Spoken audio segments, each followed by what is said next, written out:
الحمد لله رب العالمين، الصلاة والسلام على أشرف الأنبياء والمرسلين سيدنا ونبينا وحبيبنا وشفيعنا ومولانا محمد وعلى آله وصحبه أجمعين.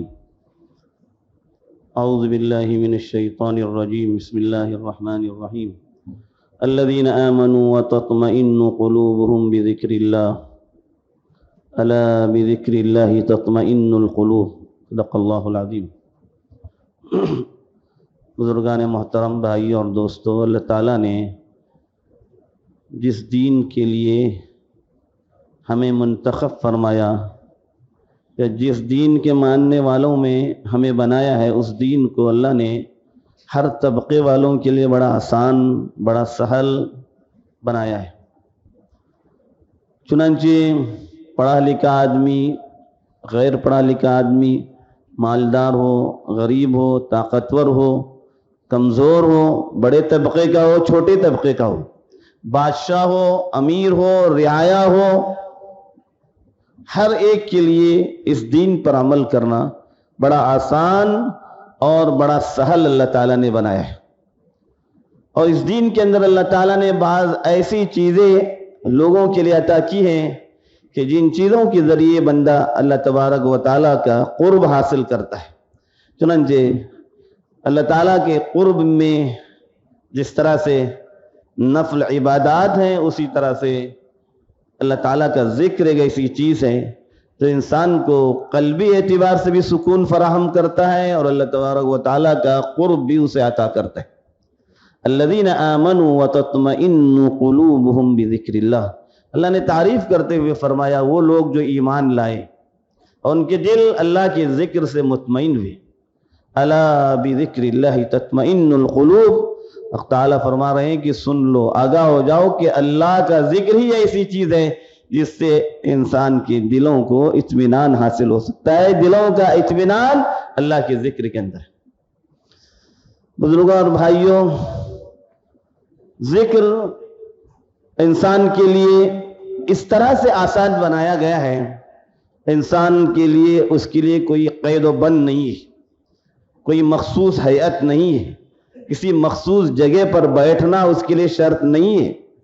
چل رہا ہے، بیٹھا ہوا ہے، اپنے کام و کاج میں کہیں جا رہا ہے، سفر کر رہا ہے، پہلو پہ لیٹا ہوا ہے، ہر حال میں اس کے لیے ذکر کرنے کی گنجائش ہے اور وہ ذکر کر سکتا ہے.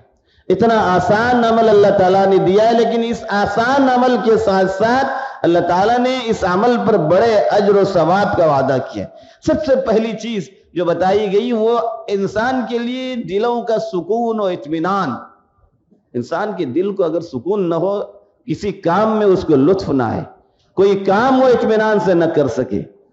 لیکن ذکر ایک ایسی چیز ہے جو انسان کو، اس کے دلوں کو اطمینان عطا کرتا ہے، اس کے اندر روحانی قوت پیدا کرتا ہے، جس روحانی قوت کی سب سے زیادہ انسان کے لیے ضرورت ہے.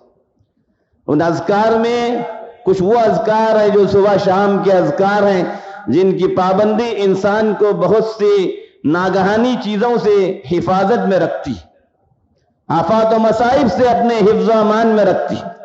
چنانچہ وہ ذکر جو صبح شام کیا جاتا ہے، وہ ذکر اپنی جگہ پر، اس کی پابندی بھی ضروری.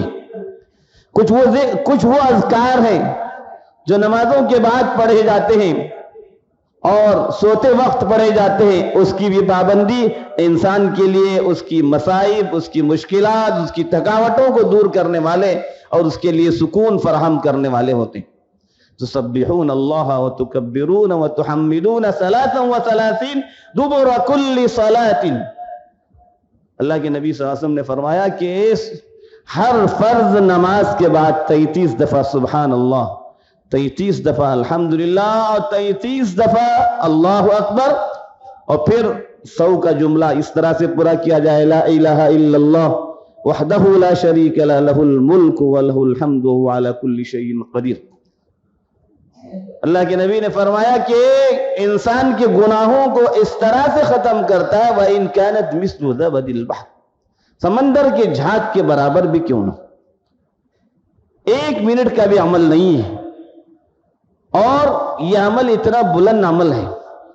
ایک دفعہ اللہ کے نبی صلی اللہ علیہ وسلم کے پاس کچھ غریب مساکین لوگ آئے اور اللہ کے نبی سے کہنے لگے اللہ کے نبی صلی اللہ علیہ وسلم یہ مالدار لوگ تو اجر لے اڑے، انہوں نے تو خوب اجر کمایا، اللہ نے ان کو پیسہ دیا ہے، وہ صدقہ و خیرات کرتے ہیں جس کی وجہ سے وہ خوب اجر پانے والے ہوتے ہیں. رسول اللہ صلی اللہ علیہ وسلم نے فرمایا کہ تم فرض نمازوں کے بعد یہ تسبیح پڑھ لیا کرو، تم ان سے آگے بڑھ جاؤ گے. یہی تسبیحات تھی جس کو بعض روایتوں میں تسبیحات فاطمی بھی کہا گیا ہے.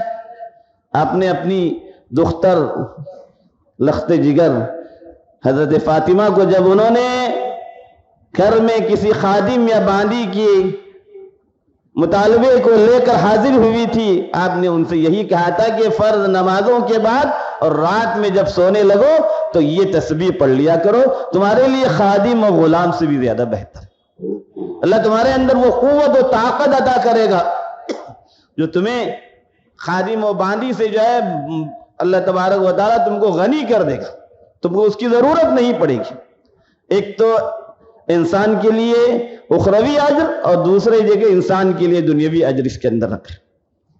ایک صحابی اللہ کے نبی صلی اللہ علیہ وسلم کے پاس آئے اور کہنے لگے اللہ کے نبی صلی اللہ علیہ وسلم دین کی باتیں خود اتنی زیادہ ہیں کہ کن کن چیزوں کو میں اختیار کروں کچھ سمجھ میں نہیں آ رہا، کوئی ایسی چیز بتا دیجئے جس پر میں پوری مداومت کروں اور پابندی کروں. اللہ کے نبی صلی اللہ علیہ وسلم نے فرمایا لا يزال لسانك رطبا من ذکر اللہ، تیری زبان ہمیشہ اللہ کے ذکر سے طاری رہے. انہوں نے کہا تھا ایسی چیز بتائیے اس کو مضبوطی سے پکڑے رہوں. نبی صلی اللہ علیہ وسلم نے فرمایا کہ اللہ کے ذکر سے تیری زبان ہمیشہ تر رہے، اس کی کوشش کر. بزرگوں اور بھائیوں، یہ تسبیحات، یہ ذکر و اذکار، اس کی کمی ہونے کی وجہ سے ہم اپنے اندر جو ہے خود محسوس کر سکتے ہیں کہ ہم کتنے دور ہوتے جا رہے ہیں. حالانکہ یہ اذکار انسان کو اللہ کا قرب عطا کرنے والے ہوتے ہیں. 4 کلمات اللہ کے نبی صلی اللہ علیہ وسلم نے فرمائے کہ اس کے مثل کوئی چیز نہیں. سبحان اللہ، الحمدللہ، لا الہ الا اللہ، اللہ اکبر. یہ 4 کلمات جہاں سے بھی شروع کرو، آگے پیچھے کہیں سے بھی شروع کرو، اللہ کے نبی صلی اللہ علیہ وسلم نے فرمایا لا یضرک بأیہن بدأت، کہاں سے بھی شروع کرو کوئی فرق نہیں پڑتا. یہ 4 کلمات اس کا مثل کوئی نہیں ہے. اور بعض روایتوں میں ایک صحابی ایک اعرابی آئے تو آپ نے ان کو یہ کلمات بتلایا تو انہوں نے کہا اللہ کے نبی یہ تو اللہ کے لیے، میرے لیے کیا اس میں؟ کہا کہ اس کے بعد اللہم اغفر لی پڑھو، اللہم ارحمنی پڑھو، اللہ تبارک و تعالیٰ تمہاری مغفرت بھی کر دے گا، تم پر رحم بھی فرما دے گا. صبح شام جو ہے ان تسبیحات کے پڑھنے کا اللہ کے نبی صلی اللہ علیہ وسلم نے حکم دیا. ایک حدیث میں اللہ کے نبی صلی اللہ علیہ وسلم نے فرمایا من قال سبحان اللہ وبحمدہ 100 مرہ، سبحان اللہ وبحمدہ 100 دفعہ روزانہ جو پڑھے گا اس کے گناہوں کو اللہ تعالیٰ کس قدر بھی گناہ کیوں نہ اللہ بخش دیں گے، اگرچہ کہ سمندر کے جھاگ کے برابر بھی اتنے زیادہ گناہ کیوں نہ ہو اللہ تعالیٰ معاف کر دیں گے. مختلف اذکار کے تعلق سے اللہ کے نبی صلی اللہ علیہ وسلم نے امت کی رہنمائی فرمائی. ان میں سے فرمایا حضرت ابو موسیٰ اشعری رضی اللہ عنہ ہے. ایک مرتبہ اللہ کے نبی صلی اللہ علیہ وسلم نے حضرت ابو موسیٰ اشعری رضی اللہ عنہ کو خطاب کرتے فرمایا الا ادلک علی کنز من کنوز الجنہ، کیا میں تمہیں جنت کے خزانوں سے آگاہ نہ کروں، واقف نہ کروں؟ قلت بلا یا رسول اللہ، اللہ کے نبی صلی اللہ علیہ وسلم ضرور. کیا خزانہ ہے اللہ کے عرش کا خزانہ؟ کنز من کنوز الجنہ، جنت کا خزانہ جو آپ فرما رہے ہو کیا ہے؟ قال لا حول ولا قوت الا باللہ. یہ کلمہ کتنا آسان ہے انسان کے لیے ادا کرنے میں. فرمائے جنت کے خزانوں میں سے آدمی اس کی پابندی کرے، چلتا پھرتا اٹھتے بیٹھتے آدمی ان اذکار کو، بڑے بڑے آسان اذکار. ایک حدیث میں اللہ کے نبی صلی اللہ علیہ وسلم نے فرمایا کلمتان خفیفتان علی اللسان ثقیلتان فی المیزان حبیبتان الی الرحمن. 2 بول ہیں، 2 کلمے، صرف 2 جملے ہیں.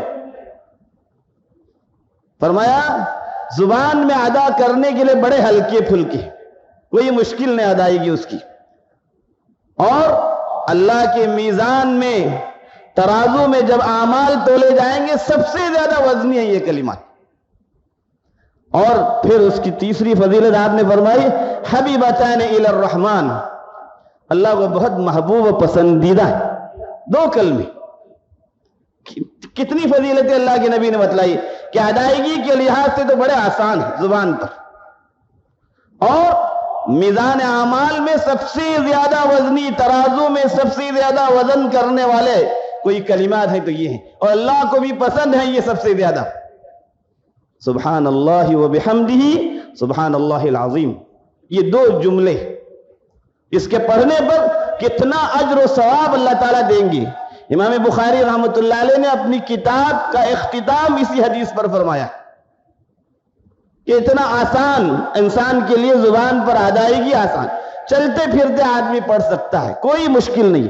گاڑی ڈرائیونگ کر رہا ہے پڑھتے ہوئے جا رہا ہے، زبان پر ذکر جاری ہے، آدمی کے زبان پر ذکر جاری ہو.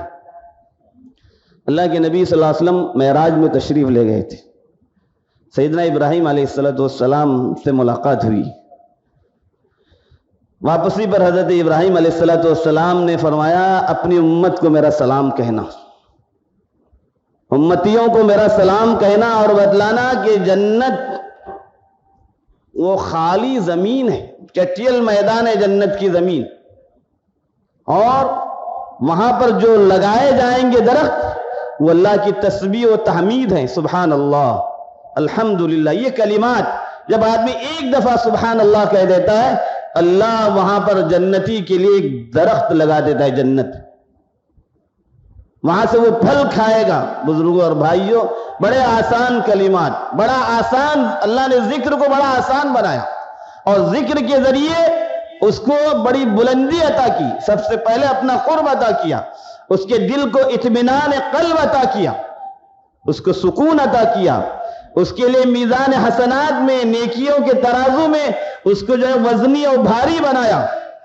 اور ہر اعتبار سے اللہ تعالیٰ نے ذکر کرنے والوں کو مالا مال فرمایا. تو آدمی کو ادھر ادھر کی گفتگو میں اپنے وقت کو ضائع کرنے کے بجائے اپنے لیے کچھ وقت فارغ ایسا بھی کرنا چاہیے ذکر کے. صبح شام کے اذکار کی بھی پابندی ہو، رات کے وقت سوتے وقت جو اذکار ہے اس کی بھی پابندی ہو، اور جو عام اوقات میں پڑھے جانے والی دعائیں ہیں، استنجا کے لیے جا رہے ہیں، باہر آ رہے ہیں، کپڑا پہن رہے ہیں، کپڑا اتار رہے ہیں، مسجد میں داخل ہو رہے ہیں، مسجد سے نکل رہے ہیں، کھانا شروع کر رہے ہیں، کھانے سے فراغت کے بعد جو دعائیں آئی ہیں یہ بھی اذکار. ان اذکار کو آدمی پابندی سے پڑھتا رہے. صبح کے اوقات میں فجر کے اذان کے بعد سے لے کر صبح کے وقت جو آدمی ان اذکار کی پابندی کرے اور شام کے اذکار کی پابندی کرے، کتنی اس کے لیے حفاظت کا ذریعہ بن جاتا ہے. اور پھر فرض نمازوں کے بعد اتنا آسان ذکر جس کے لیے کوئی وقت بھی نہیں لگتا. یہ نہیں کہ سلام پھیر دیا، دوسرا سلام مسجد کے دروازے پر ہو رہا ہے، یہ کوئی شرافت کی باتیں نہیں ہیں. مسجد میں سب سے آخر میں پہنچ کر کے سب سے پہلے نکلنا یہ کوئی شرافت کا کام نہیں ہے، اچھائی کا کام نہیں ہے. اچھائی تو یہ ہے کہ مسجد میں پہلے پہنچا جائے، آخر میں مسجد سے نکلا جائے. یہ وہ جگہ ہے جہاں پر اللہ کی رحمتیں برستی رہتی ہیں، اللہ کے فرشتے بیٹھے ہوئے لوگوں کے لیے دعائیں کرتے رہتے ہیں. اللہم اغفر لہو اللہم ارحمہ. مسجد میں بیٹھا ہے آدمی، باوضو بیٹھا ہے، اللہ کا ذکر کر رہا ہے، دعا کر رہا ہے، تسبیحات پڑھ رہا ہے، نمازوں میں مشغول ہے، کسی کام میں مشغول ہے. اللہ کے فرشتے اس آدمی کے لیے دعا کرتے رہے، اللہ اس بندے کی مغفرت فرما، اللہ اس بندے پر رحم فرما. مسجد میں بیٹھا ہوا اس کے لیے دعا ہے، مسجد سے نکلنے والے کے لیے دعا نہیں. مسجدوں میں اول وقت میں پہنچ کر کے عبادتوں میں، ذکر و اذکار میں اپنے آپ کو مشغول رکھا جائے. فرض نمازوں کے بعد کے اذکار کی پابندی، دوسرے تمام اذکار کی پابندی، یہ ہمارے لیے اللہ کے قرب کا اور اللہ سے جو ہے اپنے تعلق کو بڑھانے والی چیزیں ہوں گی. اللہ سے دعا ہے کہ اللہ تعالیٰ ہمیں ان باتوں کی صحیح سمجھ عطا فرمائے. ایمان کے ساتھ اپنے وقت پر ہم سبوں کو ایمان پر خاتمہ نصیب فرمائے.